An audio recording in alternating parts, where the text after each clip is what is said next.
एक बार फिर से आपके लिए लेकर के आए हैं CDNP जिगमंड एजुकेशन के अंतर्गत मैथ्स की क्लास।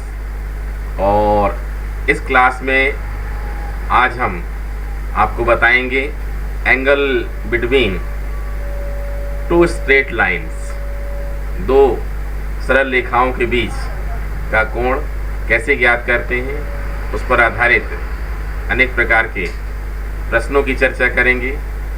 तो चलिए चलते हैं अपनी कर्मभूमि बोर्ड पर। तो हम आ चुके हैं बोर्ड पर और आज की क्लास का मेन टॉपिक शुरू करने के पहले एक क्वेश्चन हम सॉल्व करेंगे।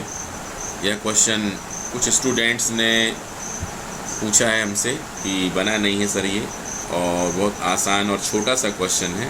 इस क्वेश्चन को हम लेते हैं पहले एक्सरसाइज 14A का question number 2। If the coordinate axis are rectangular then find their direction cosine. निर्देशांक अक्षें अगर आपस में लंबवत हैं, सामान्यतः यह लंबवत ही होती हैं, तो सभी निर्देशांक अक्षों की दिक्कोजियाएं हमें निकालनी है। ठीक है, ये देखिए, इसमें ये एक्स एक्सिस ले ली हमने और ये ले लिया हमने वाई एक्सिस और ये ले लिया हमने जेड एक्सिस। ठीक है, और यहाँ लिख भी देते हैं हम एक्स एक्सिस, यहाँ लिख दिया हमने वाई एक्सिस और ये हो जाता है जेड एक्सिस। ठीक है, ये है ओरिजिन। अब हमें एक्स एक्सिस, वाई एक्सिस और जेड एक्सिस तीनों कोऑर्डिनेट एक्सिस की डायरेक्शन कोसाइन निकालनी है। इसके निकालने के हम दो तरीके कम से कम आप लोगों को बताना चाहेंगे, और भी तरीके हो सकते हैं।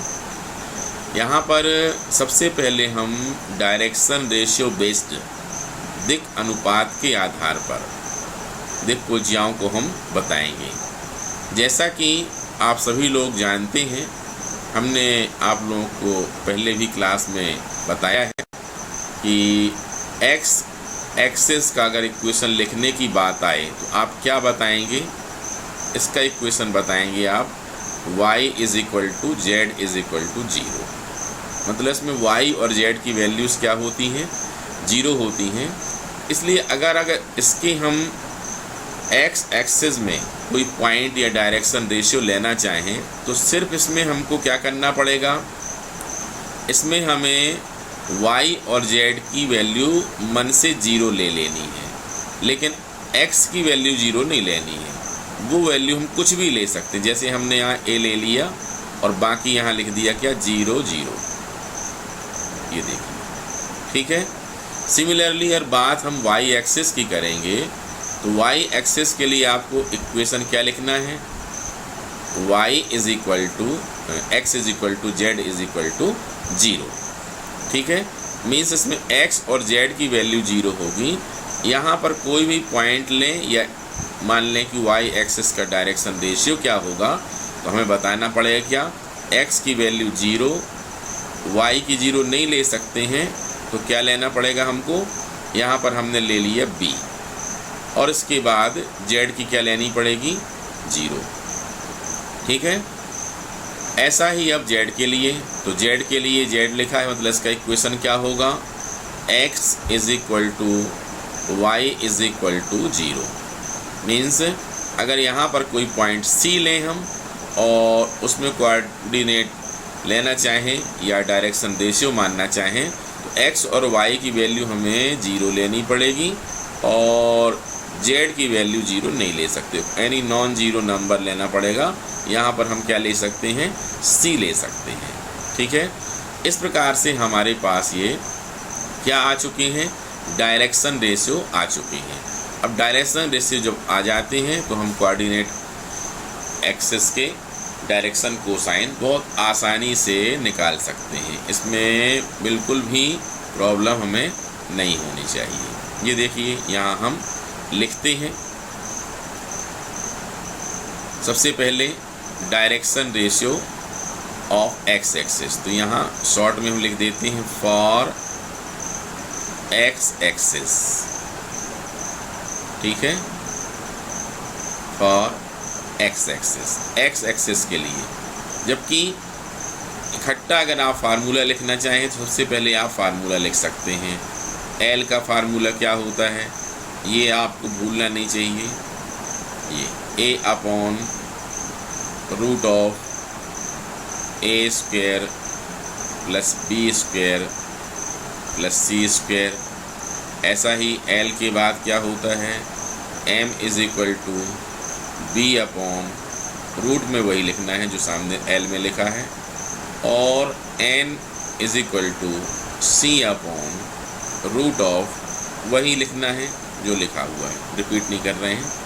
तो अब यहाँ पर अगर हम एक्स एक्सिस की बात करें तो इसके लिए डायरेक्शन रेशियो क्या है, A00 मीन्स यहाँ पर क्या बोला जा सकता है, ए की वैल्यू कितनी होगी, ए होगी, जबकि बी की वैल्यू कितनी होगी, 0 होगी, और यहाँ सी की वैल्यू कितनी हो जाएगी, 0 हो जाएगी। अब ये वैल्यूज़ हम ये फार्मूले में लगा दें अगर तो कितना आ जाएगा L is equal to a upon root of a square plus b square मतलब 0 का स्क्वायर, सी स्क्वायर मतलब 0 का स्क्वायर। तो कितना आ जाएगा, देखिए यहाँ पर आ जाएगा रूट ऑफ ए स्क्वायर बचेगा, तो ए स्क्वायर का रूट कितना हो जाएगा, ए बचेगा। तो कितना हो गया, ए अपॉन ए, दोनों क्या हो जाएंगे, कैंसिल हो जाएंगे। कितना आ जाएगा, 1 आ जाएगा। कितना आ जाएगा, 1। अब ऐसा ही हम निकालेंगे एम में क्या लिखना है, बी अपॉन, ठीक है। तो बी अपॉन, अब रूट ऑफ क्या, वही इसमें क्या लिखना पड़ेगा, ए स्क्वायर मतलब 0, बी स्क्वायर और प्लस सी स्क्वायर मतलब कितना, 0, ठीक है। इस प्रकार से 0 तो लिखेंगे नहीं, रूट ऑफ बी स्क्वायर की वैल्यू कितनी आ जाएगी, बी आ जाएगी, बी से बी कैंसिल हो जाएगा, कितना आ जाएगा, 1 आ जाएगा। और ऐसा ही हम निकालेंगे एन के लिए भी, तो कितना आ जाएगा, वो 1 ही आ जाएगा ये, ठीक है। रूट ऑफ सी स्क्वायर मतलब कितना आ जाएगा। इस प्रकार से जो डायरेक्शन कोसाइन एक्स एक्सिस की है वो कितनी हो जाएगी, समझ सकते हैं, ये हो जाएगी 1 1 and 1। अब इसी प्रकार से यहाँ पर m की वैल्यू लिखेंगे हम। m का फार्मूला क्या है, सामने लिखा हुआ है, ये देखिए। अब यहाँ क्या b की वैल्यू कितनी है, 0 है, ऊपर 0 आएगा मतलब अपॉन में कितना, ये आ जाएगा a square plus b square plus c square मतलब अपॉन में कितना आ जाएगा, सिर्फ है root of a square, means कितना हो जाएगा, ये 0 हो जाएगा। और सिमिलरली एन की वैल्यू भी कितनी हो जाएगी, 0 हो जाएगी, क्योंकि सी की वैल्यू कितनी है, 0 है। जब यहाँ ऊपर 0 लगाएंगे तो पूरा फिर से क्या हो जाएगा, 0 हो जाएगा। तो फिर ये direction cosine of x axis कितनी हो जाएगी, देखिए 1 0 एंड 0, ठीक है। अब इसके बाद आप चाहें तो वाई एक्सिस के लिए खुद ही निकाल सकते हैं। एक बार थोड़ा सा हम लिख देते हैं फिर भी शॉर्ट में, for y axis. Y axis के लिए देखिए क्या है, वाई एक्सिस के लिए है 0B0 मीन्स यहाँ पर अगर हम वैल्यू लिखना चाहें इस फार्मूले के हिसाब से तो क्या लिखना पड़ेगा, a की वैल्यू 0, ठीक है, और b की वैल्यू b और c की वैल्यू 0, ठीक है। अब हम फार्मूले में लगाएंगे। फार्मूला कौन सा? यही वाला, एल वाला। तो फार्मूले में एल इज इक्वल टू कितना है देखिए ज़रा, ए अपॉन, तो ए की वैल्यू कितनी है यहाँ पर? ये 0 है, ठीक है। अपॉन में वही जो भी आएगा रूट में, तो कुल मिला कितना हो जाएगा बोलिए? 0 हो जाएगा। लेकिन इसमें एम की वैल्यू के लिए क्या है? बी अपॉन है, और बी की वैल्यू फिर ये कितनी है? इसमें बी ही है, इसलिए हम यहाँ पर बी लिखेंगे। और अपॉन में रूट ऑफ वही a square plus b square plus c square, मतलब ए स्क्वायर की वैल्यू 0, बी स्क्वायर मतलब बी स्क्वायर, और सी स्क्वायर की वैल्यू 0। इस प्रकार से यहाँ भी कितना हो जाएगा? Root of b square means b हो जाएगा, और ये निकल आएगा 1। और जैसा एल निकला है सिमिलरली वैसा ही यहाँ पर हम क्या निकाल सकते हैं? एन आसानी से निकाल सकते हैं। सी अपॉन होता है, और सी की वैल्यू कितनी है यहाँ पर बोलिए? 0 है, इसलिए एन की वैल्यू भी कितनी आ जाएगी बोलें? ये आ जाएगी 0 आ जाएगी। इस प्रकार से क्या होगा? डायरेक्शन कोसाइन कितनी हो जाएगी? 0 1 0, ठीक है। जबकि फॉर जेड एक्सेस ये कितना होगा? ये भी आप निकाल सकते हैं, समझ सकते हैं कि एक्स की आई है 1 0 0, वाई की कितनी आई है? 0 1 0। इसका मतलब क्या हुआ? आप वैसा ही निकालिए। इसकी डायरेक्शन कोसाइन कितनी आने वाली है? 0 0 और ये 1, ठीक है। एक मेथड इसमें हम आप लोगों को और बताना चाहेंगे। ये क्वेश्चन सॉल्व हो चुका है, लेकिन फिर भी एक अलग मेथड से करना चाहें, शॉर्ट में भी करना चाहें तो भी कर सकते हैं, और यहाँ हम शॉर्टकट में बताएंगे। आपको पता है एल होता है क्या? Cos alpha. और एम क्या होता है? Cos beta. और एन क्या होता है? कॉस गामा, ठीक है। तो अब यहाँ पर देखिए, अगर हम बात करें एक्स एक्सेस के लिए, किसके लिए? एक्स एक्सेस के लिए। तो यहाँ पर एक्स एक्सेस एक लाइन है, तो एक्स एक्सेस के साथ कितना एंगल बनाएगी? 0 बनाएगी। मीन्स अल्फ़ा की वैल्यू कितनी होगी? 0 होगी। और एक्स एक्सेस वाई के साथ कितना एंगल बनाती है? 90 बनाती है ऑब्वियसली। तो बीटा की वैल्यू कितनी हो जाएगी? 90 हो जाएगी। और सिमिलरली यहाँ पर ये देखिए कि जेड के साथ में कितना एंगल बनाती है? ये 90 बनाती है, इसलिए गामा की वैल्यू कितनी हो जाएगी? 90 हो जाएगी। इस प्रकार से अगर हम एल की बात करेंगे, इसमें देखो डायरेक्ट लिखना है एल एम एन। ये देखें तो एक्स एक्सेस के लिए वैल्यू कितनी हो जाएगी? ये कॉस 0 की वैल्यू कितनी होती है? 1 होती है, 1 लिख दिया। फिर बीटा 90 लिए तो कॉस 90 कितना हो जाता है? बोलिए 0 हो जाता है। और यहाँ भी 90 लिए तो 0 हो जाएगा। ये देख लीजिए, ये एक्स एक्सिस की निकल आई। सिमिलरली आप वाई एक्सिस के भी ऐसे ही देख सकते हैं। वाई एक्सिस में क्या लाइन वाई लेनी है, तो वाई के साथ कितना एंगल बनाएगी? 0 बनाएगी। मतलब यहाँ पर वाई के लिए बीटा की वैल्यू हमको 0 लेनी पड़ेगी, और बाकी ये दोनों क्या होंगी? 90 होंगी। इसका मतलब क्या हो जाएगा कि शुरू में 90 के लिए 0 आ जाएगा, बीटा की वैल्यू 0 मतलब यहाँ 1 आ जाएगा, कॉस 0 की वैल्यू 1 होती है, और यहाँ कितना हो जाएगा? ये भी 0 हो जाएगा। और सेम ऐसा ही आपको करना है अगर जेड एक्सेस के लिए, तो कितना आ जाएगा? ये 0 0 1। ये देखिए बिल्कुल शॉर्ट कट में ये पूरा क्वेश्चन सॉल्व हो गया है। और एक्स एक्सेस के लिए दिक्कोजियाँ हैं, और वाई की ये हैं, और जेड के लिए ये हैं। बहुत आसानी से ऐसा आप सोच सकते हैं और कर सकते हैं क्वेश्चन, ठीक है। तो ऐसे क्वेश्चन थोड़ा सोचा करिए और दिमाग लगाइए, बहुत आसान क्वेश्चन रहते हैं, बनेंगे ज़रूर। तो हम अपने अगले टॉपिक पर आ चुके हैं। टॉपिक है angle between two straight line, 2 सरल रेखाओं के बीच का कोण। बीच का कोण,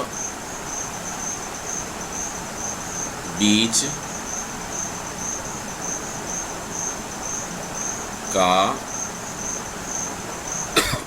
कोण।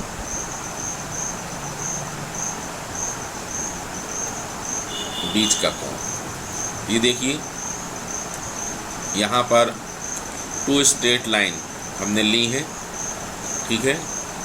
एक है ये L और सेकंड है M। इनके बीच का एंगल हमने थीटा ले लिया है, ठीक है। ये कितना ले लिया है? थीटा। अब ये थीटा हमें कैलकुलेट करना पड़ता है और इसके बहुत सारे क्वेश्चन रहते हैं।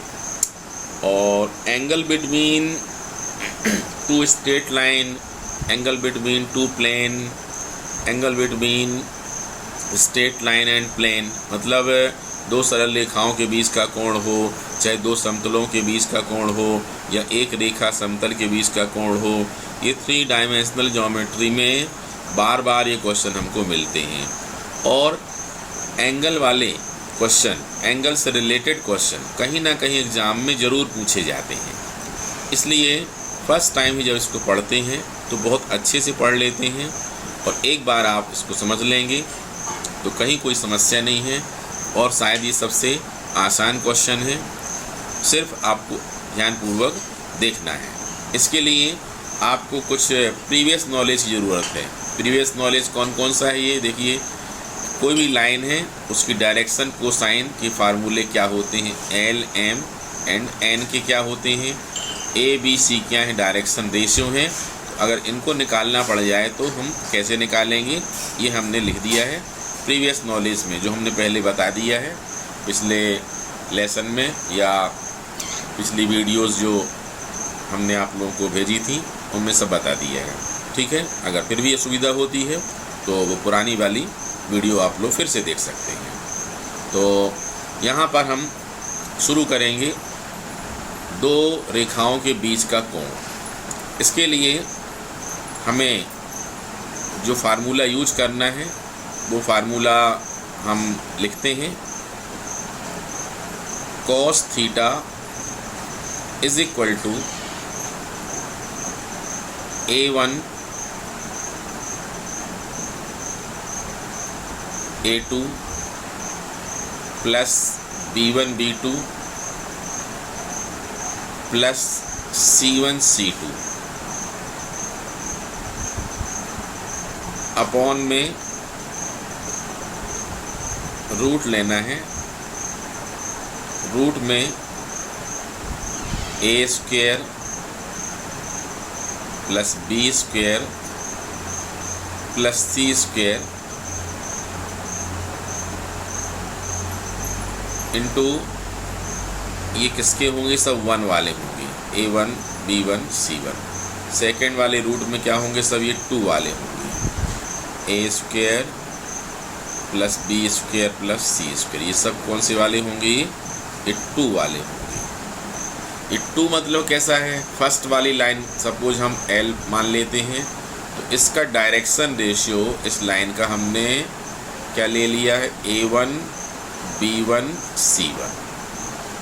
और दूसरी लाइन M है तो इसके डायरेक्शन रेशियो दिक् अनुपात A2 B2 और ये C2, ये ले लिए, ठीक है। पहली लाइन के दिक् अनुपात 1 में मान लिए हैं और दूसरी वाली लाइन की क्या मान लिए हैं? 2 में मान लिए हैं। अगर ऐसा है तो फिर 2 रेखाओं के बीच का कोण कितना होगा, ये हम इस फार्मूले से सॉल्व करेंगे। ये फार्मूला हमें बार बार कई जगह यूज करना पड़ता है और हमने यहाँ पर इसको लिख दिया है। किसी भी एक आध मेथड से इसको हम प्रूफ करके ही बता देंगे आप लोगों को, ठीक है। अभी फ़िलहाल में हमने इसको लिख दिया है क्योंकि कई बार इसको पढ़ना है, तो आगे जहाँ पर सबसे बेस्ट मेथड आप लोगों को समझाने के लिए लगेगी तो हम इसका प्रूफ भी आप लोगों को दे देंगे, ठीक है। अब ये फार्मूला अपने रिमेंबर पूरी मेमोरी बोर्ड पर इसको आपको रिमेंबर रखना, याद रखना है इसको। और अगर ये याद नहीं है तो फिर क्वेश्चन सॉल्व करने के बारे में सोचिए। क्वेश्चन सॉल्व करते आप लोगों से फिर नहीं बन पाएंगे। ठीक है। तो अब ये क्वेश्चन जो फार्मूला लिखा है हमने, इसकी कुछ पर्टिकुलर पोजीशन भी देखना ज़रूरी है। क्यों देखना ज़रूरी है?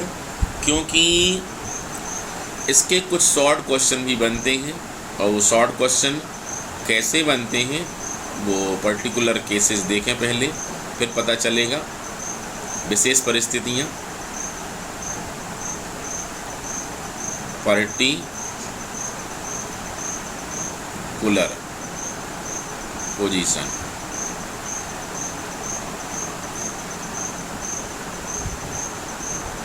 विशेष,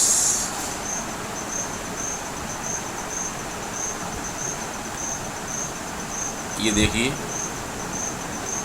इसमें हमें एक एक करके हम फर्स्ट कंडीशन देखते हैं। यदि थीटा इज इक्वल टू 90 हो, थीटा की वैल्यू कितनी हो जाए? 90 हो जाए। अगर 90 है तो बताइए कि कॉस थीटा या कॉस 90 की वैल्यू कितनी हो जाती है? 0 हो जाती है। और अगर कॉस थीटा की वैल्यू 0 हो गई है तो हम यहाँ पर लगा देंगे 0, ये पूरा 0। अब क्रॉस मल्टीप्लिकेशन तिर्यक गुणा करेंगे तो कितना हो जाएगा? ये वाला 0 हो जाएगा, ठीक है। मतलब ऊपर वाला बस बचेगा। तो कैसा लिख सकते हैं इसको हम? डायरेक्ट ही a1 a2 plus b1 b2 plus c1 c2 is equal to 0। ये परपेंडिकुलर की पोजीशन है, कंडीशन फॉर परपेंडिकुलर, ठीक है। टू लाइन अगर कैसी है, ये परपेंडिकुलर है। ये देखिए एक लाइन ऐसी है और दूसरी लाइन ऐसी है, इनके बीच का एंगल कितना हुआ? 90 हुआ। ये देखिए कितना हुआ? ये 90। तो अगर आपसे कह दिया जाए दो सरल रेखाओं, टू स्ट्रेट लाइन के दिक् अनुपात आपको दे दिए जाएं, ठीक है, डायरेक्शन रेशियो मतलब a1 b1 c1 a2 b2 c2, और कहा जाए कि सिद्ध करो कि दोनों सरल रेखाएं परस्पर लंबवत हैं, ठीक है। Prove that both line mutually perpendicular. तो हमें क्या करना है? ये पूरा फार्मूला फिर नहीं लगाना चाहिए, फिर हमें डायरेक्ट ये वाला बस लगा लें। मतलब a1 a2 की वैल्यू लगा लें, b1 b2 की लगा लें, c1 c2 की लगा लें, तो कितना आ जाएगा? 0 आ जाएगा। 0 इज इक्वल टू 0, मतलब ये क्वेश्चन प्रूफ हो जाएगा, ठीक है। पैरेलल के लिए हम डायरेक्ट लिखते हैं, क्योंकि अगर टू लाइन कैसी हैं? पैरेलल हो। टू लाइन कैसी हो? पैरेलल, ऐसी पैरेलल। एक ये है और सेकंड वाली ये है, ठीक है। अब दोनों अगर पैरेलल हैं तो इनके बीच का एंगल कितना होगा? 0 ही होगा ना। समानांतर रेखाओं के बीच का कोण क्या होता है? 0। और दिक्कोजियाओं का मतलब क्या होता है? एक प्रकार से डायरेक्शन ही बताती हैं। इसका मतलब क्या है? इनकी डायरेक्शन सेम होंगी, तो इनकी दिक्कोजियाएं बराबर होंगी, या यूं कहा जाए इनके दिक् अनुपात प्रपोर्शनेट होंगे, समानुपाती होंगे। इसको हम डायरेक्ट लिखते हैं। पहले बता देंगे हम ये क्या है।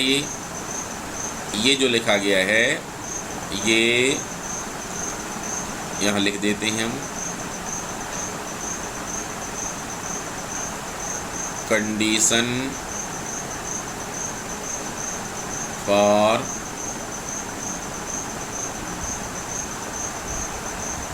परपेंडिकुलर। हिंदी में ये क्या है? ये लंब की शर्त है। ये बिल्कुल याद रखना है, अच्छे से भूलना नहीं है, नहीं तो क्वेश्चन बिगड़ जाएगा, ठीक है। 2 मार्क्स में ये अक्सर एग्ज़ाम में पेपर में लिखा मिलता है, इसलिए इसको अच्छे से याद रखेंगे। सेकंड क्या है? If theta is equal to 0, इसको बोल सकते हैं और कंडीशन और पैरेलल, हिंदी में समांतर की शर्त, समांतर की शर्त। ठीक है, पैरेलल की कंडीशन क्या होगी ये देखिए, यहाँ हम लिखते हैं, ये आपको याद रखना है। A1 upon A2 is equal to B1 upon B2 is equal to C1 upon C2। मतलब ये समानुपातिक हैं, प्रोपोर्शनेट हैं, सबके रेशियो क्या है, इक्वल में आ रहे हैं। ठीक है, ये किसकी कंडीशन है, ये पैरेलल की कंडीशन है। ये सभी को ये भी याद रखना है। बहुत ज़्यादा यूज परपेंडिकुलर के बराबर यूज तो नहीं होती है, लेकिन फिर भी इसका यूज होता है, ये भी आप लोगों को याद रखना ज़रूरी है। अब एक इम्पॉर्टेंट बात हम यहाँ पर आप लोगों को बताते हैं कि यही फार्मूला अगर हमें किसमें दिक्कोजियाओं के रूप में लिखना पड़े, किसके फॉर्म में लिखना पड़े, दिक्कोजियाओं के रूप में लिखना पड़े, तो ये देखो आप लोग समझ सकते हो, बहुत आसान है। यहाँ पर देखिए सब अलग अलग कर देगा, ये बीच में प्लस लगा है ना, ये अलग कर दो। A1 A2 अपॉन पूरा ये, प्लस B1 B2 पूरा अपॉन में, प्लस C1 C2 फिर पूरा अपॉन में। इससे क्या हो जाएगा, फिर अलग अलग कर दें, A1 अपॉन ये पूरा रूट ऑफ वाला, ये B1 B2 अपॉन ये रूट वाला, तो A अपॉन ये देखिए फार्मूला क्या लिखा है, A upon root of A square plus B square plus C square, ये कितना होता है, L होता है। इसलिए यहाँ पर क्या बन जाएगा, L1 और L2, यहाँ M1 M2 और यहाँ N1 N2। शॉर्ट में हम यहाँ लिख देते हैं, देखिए ये है इसके रूप में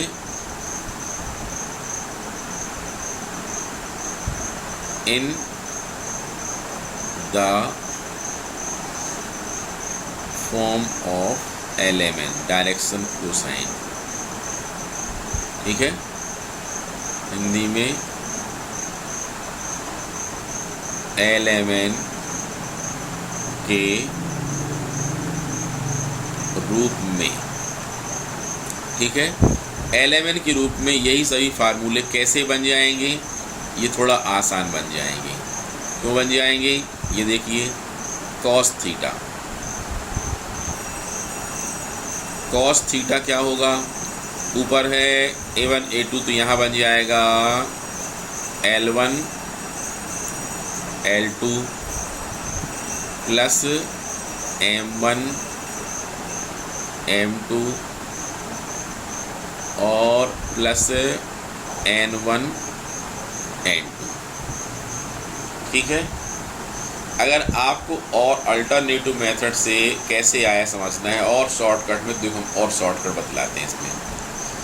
एक बात याद रखिए कि ये लाइन बहुत अच्छे सुनिए, किसी भी लाइन की जो डायरेक्शन कोसाइन होती है, दिक्कोजिया होती है, वह हमेशा यूनिक होती है, अद्वितीय होती है, ये पहले ही बताया। जबकि उसके दिक अनुपात अनेक हो सकते हैं, डायरेक्शन रेशियो मेनी। ठीक है, बहुत सारे हो सकते हैं, मेनी डायरेक्शन रेशियो हो सकते हैं। तो इसी संदर्भ में एक स्टेटमेंट रिलीज होता है, निकलता है। वो स्टेटमेंट ये, अगर हमें आवश्यकता पड़े तो हम किसी भी दिक्कोजिया को, किसी भी डायरेक्शन कोसाइन को उस सरल रेखा का दिक अनुपात मान सकते हैं, लेकिन हम किसी सरल रेखा के दिक अनुपात को दिक्कोजिया नहीं मान सकते हैं। मतलब दिक्कोजियाएं दिक अनुपात तो हो सकती हैं, लेकिन ज़रूरी नहीं है कि दिक अनुपात दिक्कोजिया हो जाए। इसलिए अगर हम थोड़ी देर के लिए यहाँ पर ये A1 B1 C ABC को हम LMN मान लें अगर, तो ऊपर क्या आ जाएगा, L1 L2 plus m1 m2 plus n1 n2, और अपॉन में क्या आएगा, root of L1 square plus m1 square plus n1 square. अब आपको एक फार्मूला याद है क्या, पहले पढ़ा है, वो फार्मूला कौन सा याद होगा, L square plus m square plus n square कितना होता है, 1 होता है। पिछले टीचिंग में हमने पिछले वीडियो में इसको क्लियर किया है, प्रूफ किया था। तो यहाँ पर क्या हो जाएगा, ये L1 square plus m1 square plus n1 square, तो यहाँ पर कितना आ जाएगा, ये 1 आ जाएगा, ऐसे इसमें ही 1 आ जाएगा। इस प्रकार से नीचे वाला काम खत्म हो गया और सिर्फ ऊपर वाला बचेगा, और यहाँ देख सकते हो वही लिखा हुआ है, ये देख लो, L1 L2 plus m1 m2 plus n1 n2 किसके इक्वल है, ये कॉस थीटा के इक्वल है। अगर हम बात किसकी करें, परपेंडिकुलर की कंडीशन की बात करें, लंब की शर्त की बात करें, तो लंब की शर्त में देखो, लंब की शर्त के लिए ये वाला शॉर्ट नोटेशन में हमने लिख दिया, ज़्यादा लिखना ना पड़े। तो यहाँ पर क्या हो जाएगी, लंब की शर्त हो जाएगी L1 L2 plus M1 M2 plus N1 N2 is equal to 0। जबकि ABC के फॉर्म में क्या पढ़ा है आपने, वही पढ़ा है, देखो ये A1 A2 plus B1 B2 plus C1 C2 is equal to 0, और वैसा ही ये भी आ गई है। अब अगर बात करें हम किसकी, पैरेलल की कंडीशन, पैरेलल, ये पैरेलल लाइन, ठीक है। तो पैरेलल की कंडीशन क्या होगी, ये देखिए, पैरेलल की कंडीशन इसमें कितनी ऊपर देखिए, A1 upon A2 plus B1 upon B2 plus C1 upon C2, ठीक है, ये प्रोपोर्शनेट है, लेकिन डायरेक्शन कोसाइन इक्वल होंगी, मतलब L1 is equal to L2, M1 is equal to M2 and N1 is equal to N2। क्यों, क्योंकि दो पैरेलल लाइन का डायरेक्शन तो सेम होता है ना, ये दोनों पैरेलल लाइन हैं, इनकी दिशा कैसी होगी, एक सी होगी, ठीक है, या 180 होगी। तो ऐसी स्थिति में उनके जो थीटा हैं, अल्फ़ा बीटा गामा सेम होंगे, वो इस वजह से क्या होगा, डायरेक्शन कोसाइन कैसी होती हैं, सेम होती हैं। तो अब फाइनल आप लोगों को दिमाग में क्या रखना है, फाइनल फिर से हम एक बार रिपीट करते हैं, एंगल बिटवीन टू लाइन, दो रेखाओं के बीच के कोण को निकालने के लिए आप लोगों को फाइनली ये वाला फार्मूला याद रखना है, ठीक है। लंब की शर्त की बात आएगी तो ये वाला फार्मूला याद रखना है, ठीक है। और अगर समानांतर की शर्त की बात आती है तो ये वाला फार्मूला याद रखना है, ठीक है, ये वाला। अब विशेष स्थिति में भूलना नहीं है कि अगर कोई LMN के रूप में पूछता है तो वही फार्मूले ऐसे बन जाएंगे, तीनों फार्मूले ऐसे बन जाएंगे। LMN के रूप में रूट वाला नीचे का नहीं रहेगा, ये वाला परपेंडिकुलर का सेम है, और ये पैरेलल के लिए अपॉन में नहीं है, इक्वल हो जाता है, ठीक है। तो ये आप लोग अगर अच्छे से याद रख पाएंगे तो इसके क्वेश्चन बहुत आसानी से बनेंगे, और अगर याद नहीं रख पाएंगे तो फिर प्रॉब्लम जाएगी। चलो हम कुछ क्वेश्चन आप लोगों को आपका कॉन्फिडेंस बढ़ाने के लिए हम लेते हैं और सॉल्व भी करते हैं, ठीक है। तो यहाँ पर हम एक क्वेश्चन ले लेते हैं मन से। ये देखिए, एक लाइन है L, ठीक है, और उसके दिक् अनुपात हमें दिए गए हैं, कितने दिए हैं, 1 2 -1। दूसरी लाइन है जिसके हमें दिक् अनुपात दिए गए हैं, वो है 2 1 और -3, ठीक है। अब हमें क्या करना है, इन दोनों रेखाओं के बीच का कोण निकालना है, ठीक है। किसी भी 3D वाले क्वेश्चन को अगर आप सॉल्व करें तो उसमें एक छोटा सा डायग्राम बनाने की कोशिश ज़रूर करें, इससे आपका कॉन्फिडेंस इंक्रीज होता है, उसका लेवल अप होता है, ठीक है। अब दो लाइन तो है ही यहाँ पर, तो इतना करना है ना आप लोगों को कि यहाँ पर क्या कर लें, दो लाइन खींच दें, बस हो गया। ये एक लाइन हो गई और ये दूसरी लाइन ड्रॉ कर दी हमने, हो गया। इतना सा डायग्राम बनाना है अपन को। यहाँ पर ये लो, ये अपन ने बोल दिए L वाली है, ये कौन सी वाली है, ये M वाली है। ये जो डायरेक्शन रेशियो लिखे हैं थोड़ा सा उनको डायग्राम में शो कर दो। ये 1 2 -1 और दूसरी वाली के भी शो कर दो 2 1 -3, ठीक है। और यहाँ पर बता दो एंगल कितना है, थीटा है, जो हमको निकालना है। तो कुछ खास नहीं किया अपन ने, छोटा सा डायग्राम बनाया, लेकिन जो वैल्यूएशन करता है एग्ज़ाम में, आपकी बोर्ड कॉपी चेक करता है, जब आप ऐसा डायग्राम बनाते हैं ना, तो इस क्या सोचता है, वह सोचता है कि यह क्वेश्चन उसके माइंड में इमेज सोच के चल रहा है, स्टूडेंट इसकी इमेज बना रहा है, मतलब वह क्वेश्चन को डायग्राम के रूप में देख रहा है अपने माइंड में। इसका मतलब क्या समझ जाता है, स्टूडेंट पढ़ने में अच्छा है, वह अपना मोटो आपके प्रति बहुत बढ़िया करता है और अच्छे मार्क्स देने के लिए तैयार होता है, ठीक है। तो ऐसा हर क्वेश्चन में आप कोशिश करें, डायग्राम बनता है कि नहीं बनता है, अगर उसमें पॉसिबल है तो बनाएं, और नहीं रहता कुछ क्वेश्चन में पॉसिबल नहीं है तो मत बनाएं, ठीक है। वैसे 3D में ज़्यादातर पॉसिबल रहता ही है। तो अब यहाँ पर हम क्या देखेंगे, ये जो वैल्यूज़ दी गई हैं ये क्या है, ये 1 2 -1, ये क्या है, ये A1 B1 C1 है, ये क्या है A2 B2 C2। ये सिस्टमेटिक पूरा आप लिख सकते हैं ऐसा करके।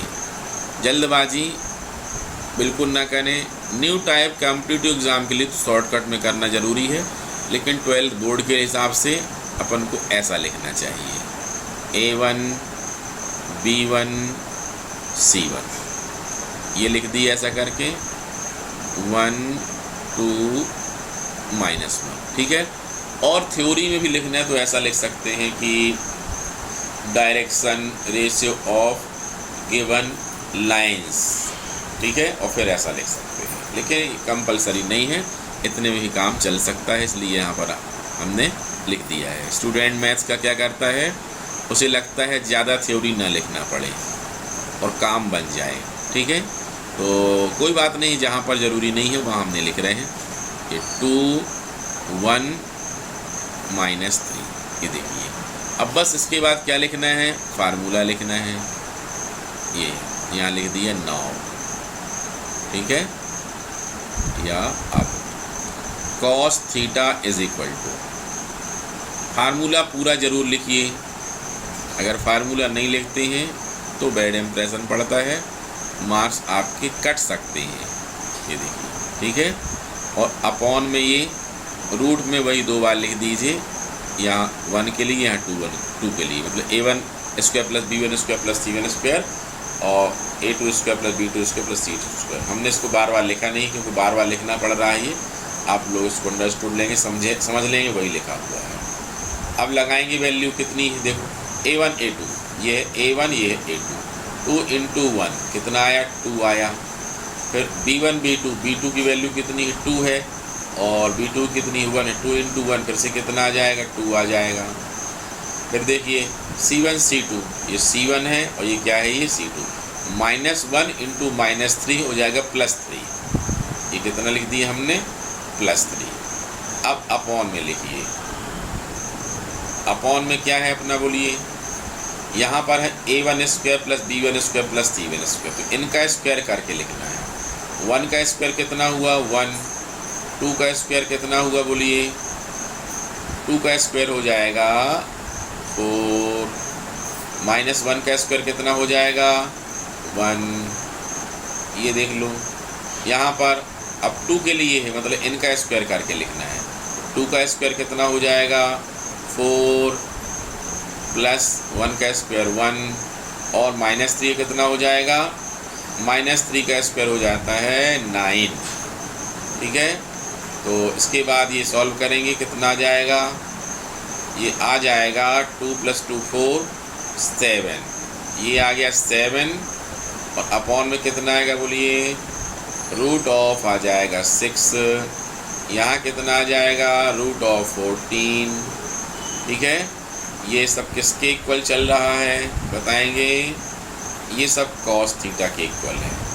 अब कॉस थीटा इतना आ गया, तो आपको लास्ट में क्या लिख देना है, इनवर्स के फॉर्म में। ऐसा implies that theta is equal to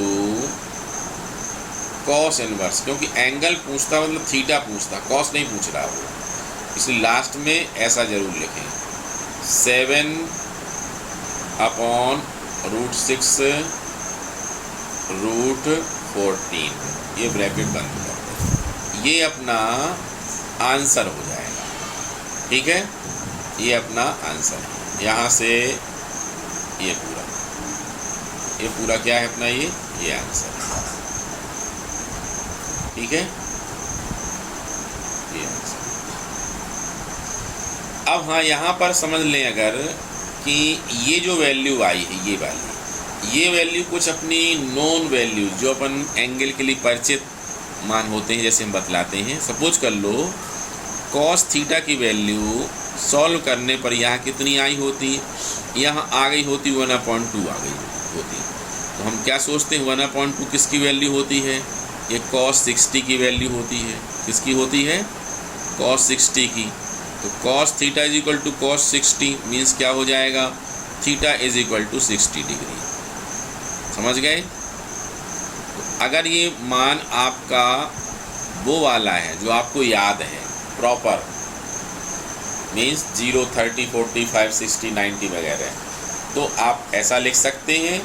और अगर इस प्रकार की वैल्यू आती है तो फिर कॉस इनवर्स करके आंसर लिख सकते हैं। ठीक है, तो ये वाला क्वेश्चन आप लोगों को समझ में आया होगा। अगर डायरेक्शन रेशियो आपको दिया जाए तो उसको सॉल्व करते आपसे बन जाएगा।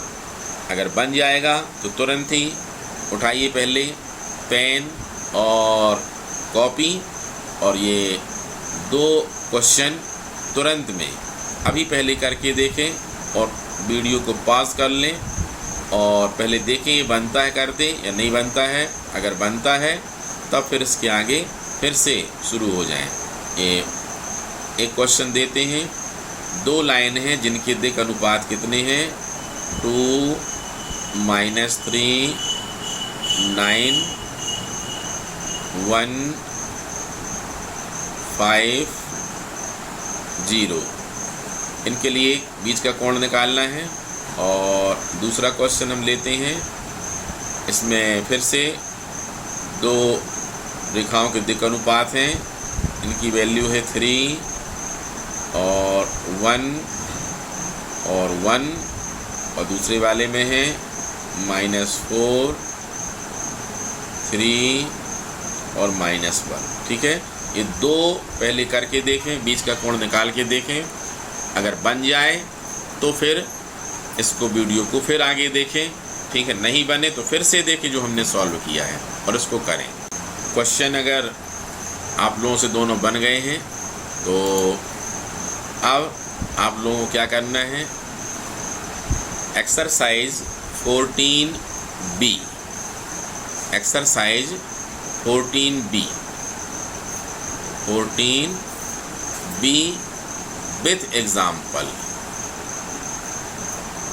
विथ एग्जाम्पल मिनिमम 5 क्वेश्चन आप लोगों को सॉल्व करके और फिर उसकी फ़ोटो खींच करके हमको टेलीग्राम में भेजना है।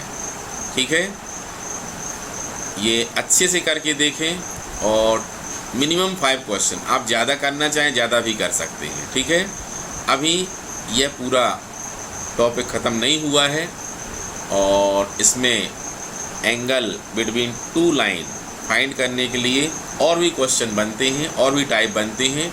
ये सभी टाइप हम आप लोगों को अगले वीडियो में बताएंगे। तब तक इसके लिए आप लोग अच्छे से प्रैक्टिस करिए। मैथ्स में जितना समय दे सकें वह आपके लिए उतना ही बेहतर होगा। उम्मीद है आज की यह क्लास आप सबके लिए उपयोगी रही होगी। आगे भी ऐसी क्लास लेकर के आएंगे। इसका दूसरा हिस्सा कल आप लोगों के लिए लेकर के आएंगे।